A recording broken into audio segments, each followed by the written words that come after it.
Thank you very much, everybody, and I hope that you have a cup of tea to refresh you, because I'm going to send you to sleep, apparently. So I'm glad to be the first, presenter of this session.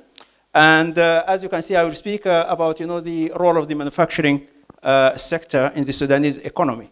And just to help your appetite, actually, this is a picture from the golden age of the Sudan. It is the Sudan Railways workshops in Adbara, and it is in 1960s, where Sudan actually used to have, an industry used to have an important role in the Sudanese economy. Unfortunately, this is not necessarily the case now. So by way of introduction, it's very easy to see that the Sudanese economy now, it is in a state of crisis. And this is not my actual judgment. This is a judgment of economic experts, for example, by Professor Isam Muhammad, who said that the performance of the Sudanese economy is an enigma of failures, even with the potential of country's resources. So it is not a secret anymore. It's fair to say that Sudanese economy is agriculturally based. The role of the industry generally and manufacturing in particular is very small. You can actually say that it's about 8.5% of the GDP come from the industrial sector. And that shows very low importance. And even, by things like the Nation Masters, they rank the Sudan as a country with low industrial production. However, we have to remember that all developing countries which wanted to actually get out of the poverty zone, they had adopted industrialization as an important part of their development model. So Sudan will not be the exception. So there is no escaping from the fact that we have to improve. So the Sudan needs to adopt an integrated sustainable development plan where industry represents the pivotal point. And when I say the word industry here, I use it very specifically. I know in the literature these days, you can find the word industry is used for everything. They use it for, services, for, even interestingly, there is something called sex industry in this world now. I do not mean that. I mean the industry, as I said here, refer to categories of production industry with measurable physical output, such as manufacturing and transport, ICT, and so on. So we are using it with very specific reference. So reviewing the contribution and role of manufacturing sector in the Sudan is a huge subject. I have no time to do it, and even in 1 or 2 papers you cannot do it. So I will take only 3 aspects to cover here. The Sudanese manufacturing landscape, contribution to the economy, and employment and labor satisfaction. So I'll start with the Sudanese manufacturing landscape. At a glance, you can see that first of all, the size of the manufacturing sector is very small. And you can see by the blue colors here, it is mainly dominated by small scale industries. Here I'm talking about industries of less than 10 employees. The large scale industries is very small. Also, you can tell very easily that there are 3 states, that is Khartoum, if this works. Anyway, Khartoum, South Darfur, and Al Jazeera, which dominate the picture, and they have more than double the industrial establishments, both in large and small sectors, relative to any other state. Sorry, am I covering you? Okay. So if we want to summarize that, I can say that historically, large-scale industries are limited to the agro-food industries, just like sugar and grain mills and so on. And these are still representing more than 50% of the manufacturing output and more than 50% of the manufacturing employment. The 1960s and 70s, we started, to see the textile industry coming into the picture. In the late 1990s, we have manufacturing of heavy military and civil machinery, motor vehicle industries, expansion of the petroleum industry, which added a little bit to the manufacturing sector. And more recently, we have adventures in the aerospace industry as well with the Safat complex in 2009. However, interestingly, all these recent things from 1990 coming onwards, for whatever reason, they had been all established under the auspices of the military authority, except the petroleum industry. So presumably, you can say that there is implied assumption here that for some reasons, they think only the military can actually establish and manage such big projects. However, the fact that the petroleum industry, which was under the Ministry of Energy, it was very successful, and it was not under the military. So it is everybody's guess why all these industries, civil or military, they were all done under the auspices of the military establishment. More importantly to us today is that the impact of these recent additions is not yet felt in the economy. They actually represent only 1% of the GDP and 3% to the manufacturing employment. So they are still, to be felt from the economical point of view. However, I must say that to be fair to them, they are ranked amongst the best in terms of compensation of employees, in terms of wages, benefits, and so on. Okay, what is the contribution to the economy? These figures here are based on the comprehensive industrial survey, which is being carried out in 2001. And there is nothing, more recent than that, unfortunately. But still, it tells, the state at that time, which relatively, there is no real movement in it since then. So the total manufacturing share of GDP, and this was done in the Sudan before secession of South Sudan. It was 9.5%. Now, if you take 1% is coming from the South, then if you want to reflect the reality of Sudan today, the contribution would be 8.5%, which is very small. In terms of value adding per capita, and this is to get the whole output of the manufacturing sector and divided by the population, then each of us have got $90 per year, not per hour.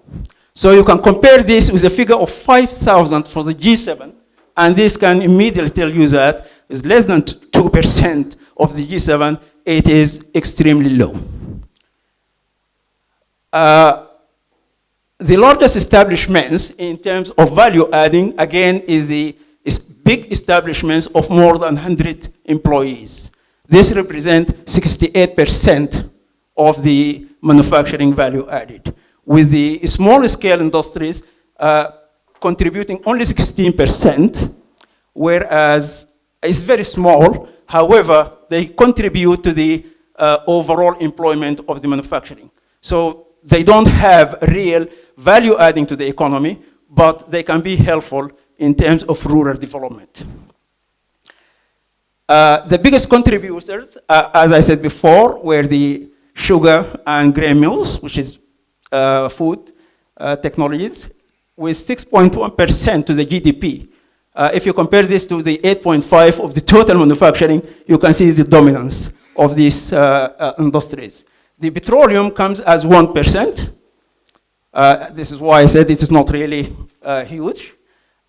Interestingly, the motor vehicle and medical appliances have got negative contribution. Well, perhaps the motor vehicle industry is being affected because they have to import. Really? Okay, 5 minutes. Okay, but this means that, these two industries have got negative trade balance. And this is the case for the whole manufacturing sector anyway. Contribution to the employment is 1.7%. mainly coming from small scale industries, which is 40%, despite the fact that they represent over 90% of the total establishments. Now share to export, only 12.8% comes from the industry, and 21% is the share of imports. And this shows why the manufacturing sector has got a negative trade balance. I think I'll go up here a little bit. So it is low importance to the economy. Most value added comes from the largest establishment, and it is not exposed to the export and much dependent on the import. This reflects weak industry and negative trade balance. Employment and labor satisfaction. Okay, labor compensation per employee per year is about $1,400. So actually, if you want to break that down, this comes to 50 cents per hour, half a dollar per hour. If you compare this with US civil figures, it's about $23. So it is less than 2% of the, and this shows that, you know, the manufacturing is not really very rewarding for employees. I think I'll escape some of these just due to time, but the figures are here for you all to see. I can actually summarize it by saying that, and take my word for it. Manufacturing labor compensation is low. The manufacturing characterized by cheap labor and material intensity. And the rate of return, by the way, this is very important thing, on investment is actually, for the private sector, is relatively high. It's about 9 times. So if you spend certain capital on industry, you will get about 9 times that in terms of return. So it is quite rewarding. But the maximum actually return on investment comes from the tobacco industry, and believe it or not, that is about 1,500 times for the tobacco industry. And the largest compensation actually comes from the public sector, followed by mixed public and foreign, followed by mixed Sudanese private and foreign, Sudanese private only, and last comes foreign private sector.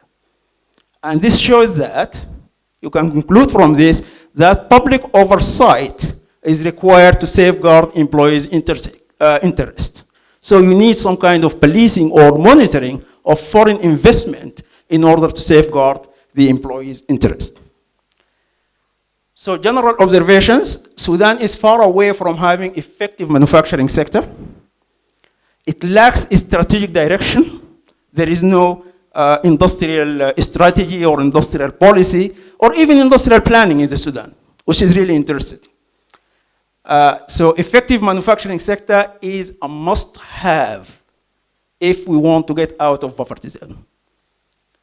So the Sudan, to benefit from opportunities of created globally, because you know now, for example, I give you, I work for Airbus. The aerospace industry, we have over 400 suppliers worldwide. So big industries are going globally. If we want to take advantage of that, we need to be ready for that by actually develop the capability and improve quality. This means quality education, self-reliance, investment in heavy industrialization, and good governance. Just by the way of making some recommendations to improve the performance of the manufacturing sector in Sudan, we need to inject heavy dose of industrialization to the economy. We need good governance with anti-corruption drive, political stability. We need to create investment attractive environment. And we need to overhaul all existing facilities and invest in new ones. So we have to build capacity, develop capability, develop infrastructure. Additionally, we need to invest in education, training, and technology transfer. We need, because these things are actually a requirement for verification of product quality and suppliers' credentials. So if we want to be suppliers to Airbus, for example, they will check, what we have. Do we have the appropriate number of engineers, the appropriate number of, and what qualifications they have? So we need training, we need good quality education as requirements for verification of product quality and suppliers' credential. And we should have quality as priority, and we should have these things, as a priority. Also, regular appearance at international stages, because this actually raises Sudanese industrial profile, highlights capability, and improves networking. So this facilitates technology transfer, as mentioned in one of the earlier presentations, because I think for your, what is the master, the PhD degrees, being built over people going to conferences and talk to other people and attract people, to supervise the PhDs. This is the kind of things which you actually gain. So it facilitates technology transfer and also attracts foreign investment when we are talking about industry. I can now conclude by saying that the Sudanese economy is agriculturally based. So competitive manufacturing sector requires investment in infrastructure, technology transfer, education, and training. Flourishing industrial sector requires clear development path, good governance. You need industrial strategy, industrial policy, and clean source of energy. And you need regular attendance in international stages. External training, internationally recognized professional qualifications are also very important. And I have made some recommendations. I hope they will contribute to improving the standard of manufacturing sector in the Sudan. Thank you very much.